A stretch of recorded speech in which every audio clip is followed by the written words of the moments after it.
नमस्कार मंडळी सध्या राज्यामध्ये बारामती पोटनिवडणुकीमुळे राज्यातील राजकीय वातावरण चांगलंच ढवळून निघालेलं आहे.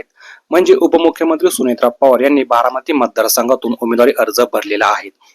ही जी निवडणूक आहे ती बिनविरोध व्हावी यासाठी राष्ट्रवादी सुनेत्रा पवार गटाकडून विशेष प्रयत्न केले जात होते. यासाठी राष्ट्रवादी शरदचंद्र पवार गटाने व शिवसेना उद्धव बाळासाहेब ठाकरे गटाने देखील सकारात्मकता दाखवली. मात्र काँग्रेसने या ठिकाणी सकारात्मकता दाखवली नाही, तेथे आपला उमेदवार जाहीर केला आणि शेवटी त्याने उमेदवार जाहीर केल्यानंतर आता बारामतीमध्ये काँग्रेस विरुद्ध राष्ट्रवादी काँग्रेस अशी लढत आता होणार आहे. म्हणजे काँग्रेसने धनगर समाजातून येणारे आकाश मोरे यांना उमेदवारी दिलेली आहे. आकाश मोरे यांचं नाव जाहीर होताच पार्थ पवार यांनी काही प्रतिक्रिया काँग्रेस बद्दल दिल्या आहेत.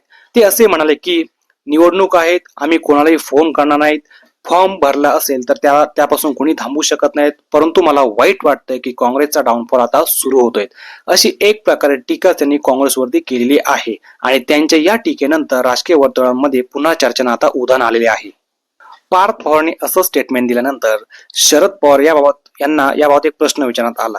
त्यावर त्यांनी स्मित हास्य करीत उत्तर दिले. ते असे म्हणाले की राजकारणामध्ये परिपक्वता लागते आणि ती परिपक्वता पार्थ यांच्यामध्ये किती आहे हे मी आता सांगू शकत नाही.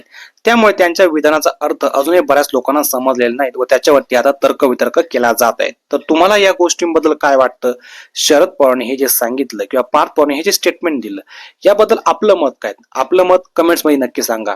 अजून काही गोष्टी जर तुम्हाला वाटल्या तर त्या पण आम्हाला कमेंट्स नक्की करा. व्हिडिओ आवडल्यास लाईक करा, शेअर करा आणि सर्वात महत्त्वाचं चॅनलला सबस्क्राईब करायला अजिबात विसरू नका मंडळी. धन्यवाद.